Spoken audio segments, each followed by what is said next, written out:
போகிறோம் அப்படின்னா கருவாட்டு குழம்பு அது எப்படி வைக்கலாம் அப்படின்னு சொல்லி பார்ப்போம் வாங்க. ஃபஸ்ட்டு நான் மண் சட்டி வச்சுருக்கேன்.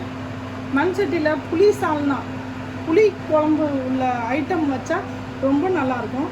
நான் ஒரு 4 ஸ்பூன் கிட்ட எண்ணெய் போட்டுக்கிறேன். மண் சட்டி வந்து எப்பயும் சூடாக கொஞ்சம் லேட் ஆகும், அதனால நம்ம முன்னாடியே வச்சுக்கிட்டா நல்லது. இதுக்காக நம்ம இந்தியாவிலேருந்து தான் நான் எடுத்துகிட்டு வந்தேன் இந்த சட்டியை பார்த்து பத்திரமா. எங்களுக்கு இதில் புளி சால்னா மீன் குழம்பு இந்த மாதிரிலாம் வச்சு சாப்பிட்டா எங்களுக்கு ரொம்ப பிடிக்கும் எங்கள் ஃபேமிலிக்கு. வெந்தயம் ஒரு 1/2 ஸ்பூன்,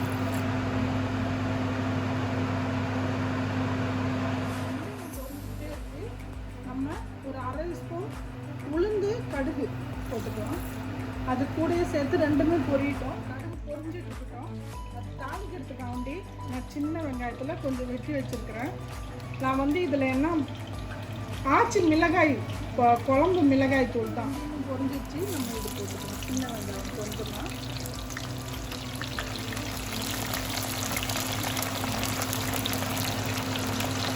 நான் 2 கொத்து கருவேப்பிலை எடுத்துருக்கேன், ஆனால் ஒரு கொத்து இது கூட போட்டுக்கலாம்.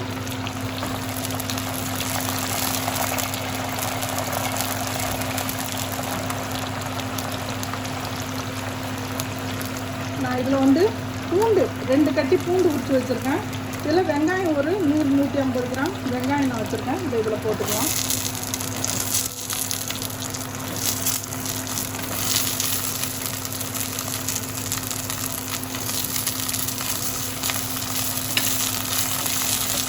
இது நல்லா கொஞ்சம் வதவட்டும். இதில் நம்ம இப்போ கொஞ்சம் தக்காளி போட்டுக்கலாம். கருவாடு 4 பீஸ் கருவாடு வச்சுருக்கேன். இதையும் இது கூட போட்டு நம்ம வேக வைக்கலாம். கருவாடு இதோட வெந்துச்சு அப்படின்னா வாசனை ஃபுல்லாக வரும். எவ்வளோ குழம்பு வேணுமோ அவ்வளோ புளி கரைச்சிக்கங்க. நான் வந்து நல்லா ஒரு 50 கிராம் கிட்ட புளி கரைச்சி ஒரே ஒரு தக்காளி இதில் கட் பண்ணி போட்டு வச்சுருக்கேன். நான் வந்து கடலை போடுவேன். பாருங்க, நான் வந்து கடலை போடுவேன். கடலை போட்டு நீங்கள் புளி குழம்பு வச்சிங்கன்னா ரொம்ப நல்லாயிருக்கும் டேஸ்ட்டாக. நான் கடலை வச்சுருக்கேன். முருங்கைக்காய் 1 கட் பண்ணி வச்சுருக்கேன். நான் வந்து இது முந்தான்ட்டு கொத்தரங்காவை நான் வந்து கழுவி அரிஞ்சு வச்சுட்டேன். இது வந்து நான் ஐஸில் வச்சேன். ஏன்னா கீழே வச்சாக்கா பதம் நான் மாதிரி போயிடு. ஊற வச்சு அதே மாதிரி ஜிப்பரில் போட்டு நான் நேற்றே வச்சுட்டேன். அது முளை தட்ட வேணான்னு சொல்லிட்டு நான் இது மாதிரி இதையும் வச்சுருக்கேன். இதையும் கழுவி வச்சுருக்கேன். நான் இது எல்லாத்தையும் தான் இந்த கருவாட்டு குழம்புல. ஆனால் இதுக்கு மெயின் கத்திரிக்காய். ஆனால் கத்திரிக்காய் கிடைக்கல. உங்ககிட்ட இருந்தால் நீங்கள் கத்திரிக்காயும் போட்டுக்கோங்க, செம்மையாக இருக்கும் சால்னா. நான் வந்து இது ஆச்சி கிலோ குழம்பு மிளகாய் தான் எடுத்திருக்கேன். 4 ஸ்பூன் குழம்பு மிளகாய் தூள் எடுத்திருக்கேன். 1 ஸ்பூன் நம்ம வீட்டு மல்லித்தூள், 1/2 ஸ்பூனும் மிளகாய் தூள். நான் பச்சை மிளகா போடல, எல்லாம் இந்த தூள்லேயே சமைக்கலாம் அப்படின்ட்டு வச்சுருக்கேன். அடுத்தது கோகனட் நான் டின்னு கோகனட் ஊற்ற போகிறேன். ஏன்னா கொஞ்சம் குழம்பா கிடைக்கும்ன்றதுனால நான் டின்னு கோகனட் எடுத்துருக்கேன். இதுதான் நான் இன்றைக்கி செய்ய போகிறேன். பார்க்கலாம்.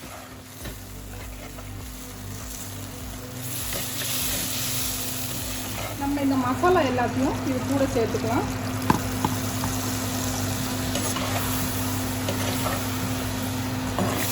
புளி தண்ணி நம்ம இதில் ஊற்றிடலாம். தக்காளி இந்த மாதிரி பெருசாக இருந்துச்சுன்னு வச்சிங்கன்னா அது வாயில் சாப்பிடும் போது அம்மிடும் போது நல்லாயிருக்கும். அதனால் நல்ல டேஸ்ட்டாகவும் கொடுக்கும். நான் இதில் எவ்வளோ தண்ணி வேணுமோ அவ்வளோ போட்டுக்கிறேன். கொத்தரங்காய் போட்டுக்கிறேன். கடலை, உப்பு, பெருங்காயம் எல்லாத்தையும் நான் இதில் போட்டுக்கிறேன். தண்ணி நம்ம வேணுன்ற அளவு தண்ணி போட்டுக்கலாம். இந்த ஐட்டம் எல்லாம் நம்ம புளி சால்னாவில் போட்டு சாப்பிடும்போது ரொம்ப செம்மையாக இருக்கும். நீங்கள் இதே மாதிரியே செஞ்சு பாருங்கள், எவ்வளோ ஆணும் நல்லா இருக்குது. நான் இன்னொரு கருவேப்பிலையை இந்த மாதிரி இது பண்ணி போட்டுருவேன். இது நல்லா கொதி வரட்டும். பார்த்தீங்களா, செம்மையாக இருக்குது பாருங்க. எப்படி இருக்கு பாருங்க ஆணும். ரொம்ப நல்லாயிருக்கும். சுட சுட சோறு வடிச்சிருக்கேன். அது கூட இதை ஊற்றி சாப்பிட்டா எவ்வளோ நல்லா இருக்கும் தெரியுமா. காய் போட்டுடலாம். வெந்துக்கிட்டு இருக்கட்டும். மிளகுத்தூள் இதில் போட்டுடலாம். இப்போ போட்டோம் அப்படின்னா நல்லா வாசனை செம்மையாக வரும். அதனால தான் இப்போ போடுறது. இல்லைன்னா நம்ம மசாலா கூடயே போட்டிருக்கலாம். நல்லா வெந்துச்சு, குழம்பா ஆயிடுச்சு பாருங்கள். நீங்கள் வந்து தேங்காய் பால் ஊற்றலைன்னாலும் சாப்பிட்லாம். ஆனால் தேங்காய் பால் ஊற்றினா அது ஒரு வேறு மாதிரி டேஸ்ட் இருக்கும். நான் வந்து கொஞ்சமாக தேங்காய் பால் ஊற்றுறேன். இதே மாதிரி கருவாட்டு குழம்பு நீங்களும் செஞ்சு சுட சுட சோறு வச்சு சாப்பிட்டு பாருங்கள். உங்களுக்கு இந்த ரெசிபி பிடிச்சிருந்துச்சுன்னா லைக் பண்ணுங்கள், ஷேர் பண்ணுங்கள், கமெண்ட் பண்ணுங்கள். மறக்காமல் பெல் பட்டன் கிளிக் பண்ணுங்கள். இன்ஷா அல்லாஹ் இன்னொரு டிஷ்ஷோடு வந்து நான் உங்களை சந்திக்கிறேன்.